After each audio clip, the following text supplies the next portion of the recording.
കഴിഞ്ഞ ദിവസങ്ങളിലായിട്ട് നമ്മുടെ മാധ്യമങ്ങളിൽ, മുഖ്യധാരാ മാധ്യമങ്ങളിൽ പെട്ടെന്ന് പൊന്തി വന്നിട്ടുള്ളൊരു വാക്കായിരുന്നു NPR അഥവാ നാഷണൽ പോപ്പുലേഷൻ രജിസ്റ്റർ എന്ന് പറയുന്നത്.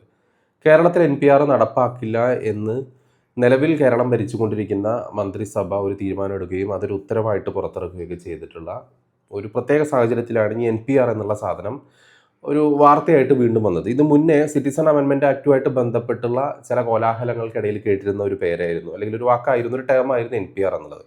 NPR എന്നാൽ നാഷണൽ പോപ്പുലേഷൻ രജിസ്റ്റർ എന്നാണ്. നമ്മുടെ ഈ സ്കൂളിലേക്ക് കുട്ടികളുടെ രജിസ്റ്ററൊക്കെ പോലെ തന്നെ ഒരു രാജ്യത്ത് താമസിക്കുന്ന, അല്ലെങ്കിൽ ആ വെൽ ഡിഫൈൻഡ് ആയിട്ടുള്ള ഒരു അതിർത്തിക്ക് അകത്ത് താമസിക്കുന്ന എല്ലാ പൗരന്മാരുടെയും രേഖ സർക്കാരിൻ്റെ കയ്യിലുണ്ടാകുന്ന ഒരവസ്ഥ. ആ ഒരു അത്തരത്തിലുള്ളൊരു രജിസ്റ്ററിലുള്ള ആളുകളാണ് ഇവിടുത്തെ പൗരന്മാർ എന്നുള്ള തരത്തിലോ, അതല്ലെങ്കിൽ അവരാണ് ഇവിടെ വസിക്കുന്നത് എന്നുമായിട്ട് ബന്ധപ്പെട്ട് ഒരു ഡാറ്റ കളക്ട് ചെയ്യാൻ വേണ്ടിയിട്ടുള്ള ഒരു ഏർപ്പാടിനെയാണ് ഈ പറയുന്ന NPR എന്ന് പറയുന്നത്. NPR ബന്ധപ്പെട്ട് ഒരു നിയമത്തിലൊരു അമെൻമെൻറ്റ് കൊണ്ടുവരുന്നത്, അല്ലെങ്കിൽ NPR വരണം എന്നുള്ള തരത്തിലുള്ള ഒരു നിയമം കൊണ്ടുവരുന്നതും ഈ മൻമോഹൻ സിംഗിൻ്റെ കാലത്താണ്. അതായത് ഒരു BJP കേന്ദ്രം ഭരിക്കുന്ന സമയത്ത് വന്നിട്ടുള്ള ഒരു അമെൻമെൻറ്റോ അല്ലെങ്കിൽ അത്തരത്തിലൊരു നിയമം അല്ല NPR ബന്ധപ്പെട്ട്, മറിച്ച് അത് മൻമോഹൻ സിംഗിൻ്റെ കാലത്താണ് ഈ ഒരു നിയമം വരുന്നത്. ലോകത്തെ ഏത് വികസിത രാജ്യം എടുത്തു നോക്കുകയാണെന്നുണ്ടെങ്കിലും നമുക്ക് മനസ്സിലാക്കാൻ പറ്റുന്ന ഒരു കാര്യം എന്ന് പറയുന്നത് NPR എന്ന് പറയുന്ന ഒരു സംവിധാനം, അതല്ലെങ്കിൽ ഇതിന് സമാനമായിട്ടുള്ള ഒരു സാധനം ഈ പറയുന്ന രാജ്യങ്ങളൊക്കെ തന്നെയും ഇൻട്രൊഡ്യൂസ് ചെയ്യുകയും അവരത് പൂർത്തിയാക്കുകയും ചെയ്തിട്ടുണ്ട്. ഇനി ഇന്ത്യയിലെ കാര്യം എടുക്കുകയാണെന്നുണ്ടെങ്കിൽ, ഇന്ത്യയിൽ നമ്മുടെ കൊറോണ സമയത്ത്, അതായത് 2021 സമയത്ത് ഒരു സെൻസസ് നടക്കേണ്ടതായിരുന്നു.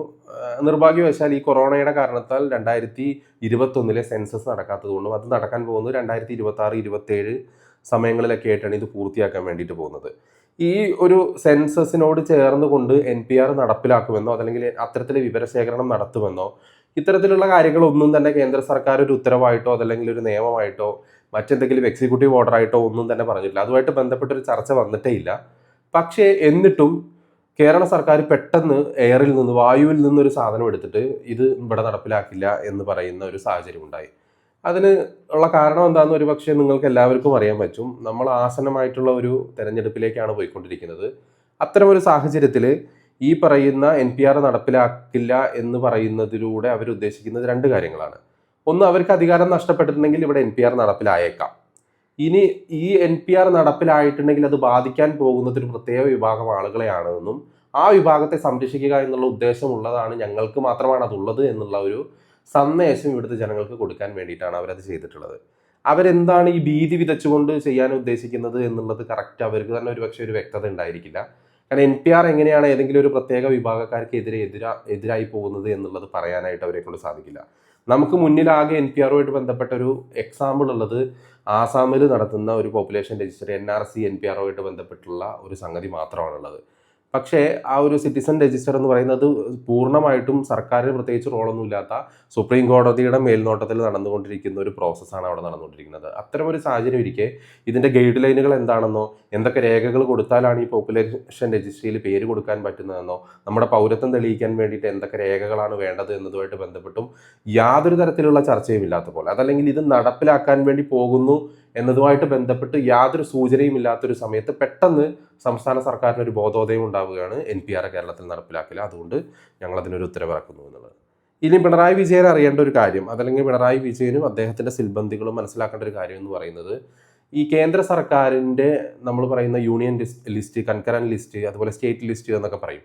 അത്തരത്തിൽ യൂണിയൻ ലിസ്റ്റ്, അതായത് ഭരണഘടന വിഭാവനം ചെയ്തിട്ടുള്ള യൂണിയൻ ലിസ്റ്റിൽ പൂർണ്ണമായും ഉൾപ്പെട്ടുള്ള കാര്യമാണ് ഒരു രാജ്യത്തെ പൗരന്മാരുടെ പൗരത്വം നിർണ്ണയിക്കുന്നതുമായിട്ട് ബന്ധപ്പെട്ടുള്ള കാര്യങ്ങൾ, അതിൻ്റെ നടപടിക്രമങ്ങൾ, എല്ലാ വിഷയങ്ങളും, പാസ്പോർട്ട് ഇഷ്യൂ ചെയ്യുന്നതൊക്കെ.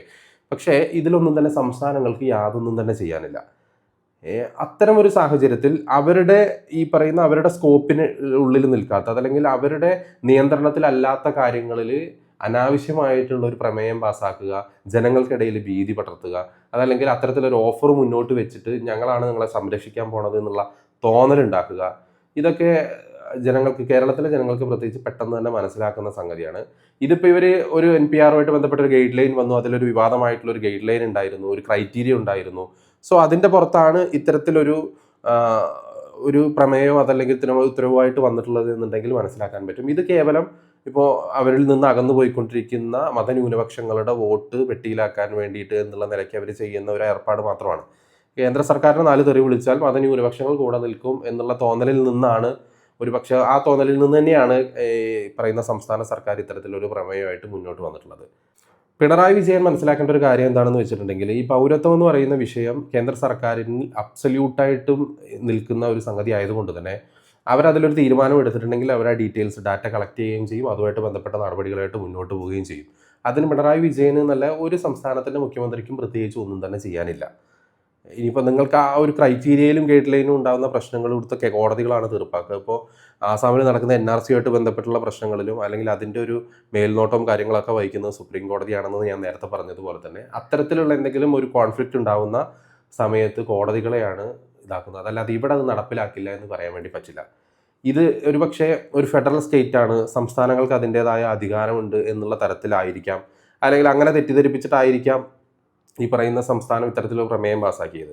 നമ്മൾ ഫെഡറൽ തത്വങ്ങൾ കോൺസ്റ്റിറ്റ്യൂഷൻ അഡോപ്റ്റ് ചെയ്തിരിക്കുന്നത് അമേരിക്കൻ ഫെഡറൽ തത്വങ്ങൾ വെച്ചിട്ടാണ്. അതായത് സ്റ്റേറ്റും അവിടുത്തെ യൂണിയനും തമ്മിലുള്ള ബന്ധം വെച്ചിട്ട് അവിടെ നിന്നാണ് നമ്മളിത് അഡോപ്റ്റ് ചെയ്തിരിക്കുന്നതെങ്കിൽ പോലും അമേരിക്കയിലെ പോലുള്ള ഒരു സെറ്റപ്പ് അല്ല ഇന്ത്യയിലുള്ളത്. അതായത് അമേരിക്കയിൽ ഓരോ സ്റ്റേറ്റിനും പ്രത്യേക നിയമങ്ങൾ പാസ്സാക്കാൻ വേണ്ടിയിട്ട് പറ്റും. അവരെ സൗകര്യത്തിന് പൗരത്വം എങ്ങനെ കൊടുക്കണം നിർണ്ണയിക്കാൻ പറ്റും. ഇരട്ട പൗരത്വമുണ്ട്, അതായത് ഓരോ സ്റ്റേറ്റുകൾക്കും അതുപോലെ തന്നെ മൊത്തം രാജ്യത്തിനും പൗരത്വമുണ്ട്. അങ്ങനെ ഒരുപാട് കോംപ്ലിക്കേഷൻസ് ഉള്ള ഒരു ഫെഡറൽ സംവിധാനമാണ് ഈ അമേരിക്ക പിന്തുടരുന്നത്. ഇന്ത്യ അങ്ങനെയല്ല പിന്തുടരുന്നത്.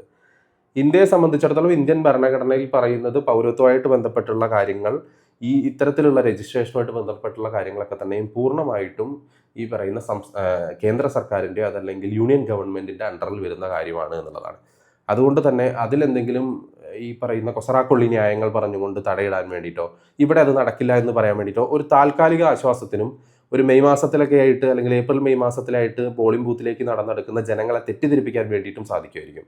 പക്ഷേ പ്രാക്ടിക്കലി ഇൻ ഗ്രൗണ്ടിൽ ഈ പറയുന്ന സാധനം വർക്കൗട്ട് ആവില്ല. ഇനി അത്തരത്തിൽ വർക്കൗട്ട് ചെയ്യാൻ വേണ്ടിയിട്ട് ശ്രമിച്ചാലുണ്ടാവുന്ന ഒരു കോൺസിക്വൻസ് എന്താണെന്ന് പറഞ്ഞിട്ടുണ്ടെങ്കിൽ, എപ്പോൾ വേണമെന്നുണ്ടെങ്കിലും ഈ ഭരണഘടനാ സംവിധാനങ്ങളിൽ ഒരു ഭരണഘടന ഒരു സംസ്ഥാനത്ത് പരാജയപ്പെട്ടു, ഇന്ത്യൻ ഭരണഘടന വെച്ചാണ് നമ്മളെല്ലാവരും ഈ രാജ്യത്ത് ജീവിക്കുന്നത്. അപ്പോൾ അത്തരത്തിലുള്ള ഒരു ഭരണഘടന ഈ സംസ്ഥാനത്ത് പരാജയപ്പെട്ടു എന്ന് ഒരു ഗവർണറുടെ റിപ്പോർട്ടിൻ്റെ പുറത്ത് ഈ പറയുന്ന സംസ്ഥാന സർക്കാരിനെ ഒരു പ്രസിഡന്റ് റൂളിലേക്ക് നീക്കി കൊണ്ടുപോകാൻ വേണ്ടിയിട്ട് നടക്കുമെന്നുള്ളതാണ് സത്യം. അതായത് അതിൻ്റെ ഒരു അപ്പർ ഹാൻഡ് നിൽക്കുന്നത് അപ്പോഴും യൂണിയൻ ഗവൺമെൻറ്റിൻ്റെ കയ്യിലാണ്. എവിടെയാണോ, അതാണ് ഏറ്റവും സിമ്പിളായിട്ട് പറയുകയാണെന്നുണ്ടെങ്കിൽ ഒരു സംസ്ഥാനത്ത് പ്രസിഡന്റ് റൂൾ ഇമ്പോസ് ചെയ്യുന്നതിൻ്റെ ഏറ്റവും പ്രൈമറി ആയിട്ടുള്ള കാരണമെന്ന് പറയുന്നത് ഭരണഘടന ആ സംസ്ഥാനത്ത് പരാജയപ്പെടുന്ന സമയത്താണ്. അതായത് ഈ പറയുന്ന റൂൾ ഓഫ് ലോ പരാജയപ്പെടുന്ന ഒരു സാഹചര്യം ഉണ്ടാകുന്ന സമയത്താണ് ഈ പറയുന്ന പ്രസിഡന്റ് റൂൾ ഇമ്പോസ് ചെയ്യുന്നതിന് കേന്ദ്ര സർക്കാർ അല്ലെങ്കിൽ യൂണിയൻ ഗവൺമെൻറ്റുകളൊക്കെ തന്നെ നിർബന്ധിതമാവുന്നത്. അതൊരു ഗവർണറുടെ റിപ്പോർട്ടിൻ്റെ പുറത്ത് അത് ഈസി ആയിട്ട് സാധിക്കുകയും ചെയ്യും. ഇപ്പോൾ ഒരു എക്സാമ്പിൾ എടുത്ത് നോക്കാം. ബംഗാളിൽ അത്രയധികം രോക്ഷം മമതാ ബാനർജിക്ക് ഉണ്ട് ഈ പറയുന്ന SIR നടപ്പിലാക്കുന്നതുമായിട്ട് ബന്ധപ്പെട്ട്. പക്ഷേ അൺഫോർച്ചുനേറ്റ്ലി മമതാ ബാനർജിക്ക് അയാളുടെ ഒരു വയലൻസ് ഫുൾ എടുത്തിട്ട്, അല്ലെങ്കിൽ ഇത്രയും കാലം ഈ കണ്ട കാലം അത്രയും മമതാ ബാനർജി എങ്ങനെയാണോ ബംഗാളിൽ കേന്ദ്ര സർക്കാരുമായിട്ട് ബന്ധപ്പെട്ട് നിൽക്കുന്ന സംവിധാനങ്ങളെ നേരിട്ടത്, ഇപ്പോൾ എൻഫോഴ്സ്മെൻറ്റ് ഡയറക്ടറേറ്റിനെ CBIനെയൊക്കെ നേരിട്ടിട്ടുള്ള കുറേ രീതികളുണ്ട്. അത് വളരെ മോശമായിട്ടുള്ള രീതിയിൽ, അതല്ലെങ്കിൽ ഈ ഫിസിക്കലി അസോൾട്ട് ചെയ്യുന്ന തരത്തിലേക്ക് വരെ കാര്യങ്ങൾ നീങ്ങിയ സാഹചര്യമുണ്ട്. പക്ഷേ അത്തരം ഒരു സാഹചര്യങ്ങളൊക്കെ തന്നെയും മമതാ ബാനർജിക്ക് കൈവശം ഉണ്ടായിട്ടും മമതാ ബാനർജി ഈ പറയുന്ന SIRൻ്റെ കാര്യത്തിൽ സുപ്രീം കോടതിയിൽ നേരിട്ട് വന്ന് ഹാജരായി വാദിക്കാൻ വേണ്ടി ശ്രമിക്കുന്നു. അതല്ലെങ്കിൽ കോടതി ത്രൂ ഒരു വിധി നേടിയെടുത്തിട്ട് ഇതിനെ തടയാൻ പറ്റുമോ ശ്രമിക്കുന്നതിൻ്റെ കാരണം എന്ന് പറയുന്നത്, അന്വേഷിച്ച് നമ്മൾ പാഴൂർ പഠിപ്പുര വരെയൊന്നും പോകേണ്ട യാതൊരു കാര്യമില്ല. സിമ്പിളാണ്. ഇലക്ഷൻ കമ്മീഷൻ എന്ന് പറയുന്നത് ഒരു ഭരണഘടനാ സ്വതന്ത്ര സ്ഥാപനമാണ്. ഇലക്ഷൻ കമ്മീഷൻ്റെ ഒരു നടപടിക്രമം ഒരു സംസ്ഥാന സർക്കാർ അതിൻ്റെ ഫോഴ്സ് ഉപയോഗിച്ചിട്ട് തടയാൻ വേണ്ടിയിട്ട് ശ്രമിച്ചിട്ടുണ്ട് എന്നുണ്ടെങ്കിൽ സിമ്പിളായിട്ട് അത് ഭരണഘടനാ വീഴ്ചയായിട്ട് മാറും. അതായത് ഭരണഘടനയ്ക്കെതിരെ അല്ലെങ്കിൽ അതിൻ്റെ മുകളിൽ പ്രവർത്തിച്ചതായിട്ടുള്ളതാണ് വരിക. ഗവർണർ കൊടുക്കുന്ന ഒരു റിപ്പോർട്ടിൻ്റെ പുറത്ത് ഈ പറയുന്ന സംസ്ഥാന സർക്കാരിനെ പിരിച്ചുവിടാനും ഒരു പ്രസിഡന്റ് റൂൾ ഇമ്പോസ് ചെയ്യാനും യാതൊരു തടസ്സവും കേന്ദ്ര സർക്കാരിന് അത്തരം സാഹചര്യത്തിലില്ല. അതുകൊണ്ട് തന്നെ ഈ പറയുന്ന അണികൾക്ക് കൈയടിക്കാൻ വേണ്ടിയിട്ടോ അതല്ലെങ്കിൽ 4 ന്യൂനപക്ഷ വോട്ടിന് വേണ്ടിയിട്ടോ പിണറായി വിജയന് വേണമെന്നുണ്ടെങ്കിൽ ഇപ്പോൾ ഒരു പ്രമേയം പാസ്സാക്കിയിട്ട് ഇങ്ങനെ കയ്യടി വാങ്ങിയിട്ട് 10 വോട്ട് വാങ്ങുന്നതിന് കുഴപ്പമില്ല. പക്ഷേ ഇത് റിയാലിറ്റിയിലേക്ക് വരുമ്പോൾ ഈ പറയുന്ന സാധനം ഒന്നും തന്നെ വില പോവില്ല. അത്തരത്തിൽ ചെയ്യാനുള്ള ധൈര്യം പിണറായി വിജയൻ ഉണ്ടാവുകയില്ല. അത് നമ്മൾ സിറ്റിസൺ അമെൻമെൻറ്റ് ആക്റ്റുമായിട്ട് ബന്ധപ്പെട്ടുള്ള കാര്യങ്ങളിൽ അവർ പ്രമേയം പാസ്സാക്കി അവസാനം ഇപ്പോൾ എന്തായി, അങ്ങനെ അവരുടെ ഇതിലേ അല്ല, അവരുടെ നിയന്ത്രണത്തിലേ അല്ലാത്തൊരു കാര്യത്തിലാണ് ഇതിവിടെ നടപ്പിലാക്കില്ല, കേരളം നടപ്പിലാക്കില്ല എന്ന തരത്തിൽ പിണറായി വിജയൻ തള്ളിവെച്ചത്. പക്ഷേ അവർക്കൊന്നും അതിൽ ചെയ്യാനില്ല. നടപ്പിലാക്കില്ല എന്ന് പറയണമെന്നുണ്ടെങ്കിൽ നിങ്ങളിത് നടപ്പിലാക്കുമോ എന്ന് ചോദിച്ച ഒരാൾ വരണമല്ലോ നമ്മുടെ മുന്നിൽ. അപ്പോഴല്ലേ നമ്മൾ നടപ്പിലാക്കില്ല എന്ന് പറയാൻ പറ്റുള്ളൂ. കാരണം അത് സിറ്റിസൺ അമെൻമെൻറ്റ് ആക്റ്റുമായിട്ട് ബന്ധപ്പെട്ടുള്ള കാര്യങ്ങൾ നടപ്പിലാക്കാൻ പിണറായി വിജയൻ്റെ സമ്മതം ചോദിക്കേണ്ട കാര്യം കേന്ദ്ര സർക്കാരിനില്ല, അല്ലെങ്കിൽ അവരുടെ സഹായം തേടേണ്ട ആവശ്യം പോലും കേന്ദ്ര സർക്കാരിനില്ല എന്നുള്ളതാണ്. സോ അത്തരത്തിലുള്ള ഒരു തള്ളു മാത്രമായിട്ട് ഈ പറയുന്ന NPR-നെതിരെയുള്ള പ്രമേയവും നിൽക്കുമെന്നുള്ളത് തന്നെയാണ്. ഒരു സ്മാരകമായിട്ട് നിലനിൽക്കുമെന്നുള്ളതാണ്. ഒരുപക്ഷെ ഭരണം മാറുകയാണെന്നുണ്ടെങ്കിൽ ഇടതുപക്ഷത്തിൻ്റെ അവസാനത്തെ ന്യൂനപക്ഷ പ്രീണനത്തിനൊരു സ്മാരകമായിട്ട് ഈ പറയുന്ന NPR-നെതിരെയുള്ള പ്രമേയം നിലനിൽക്കും.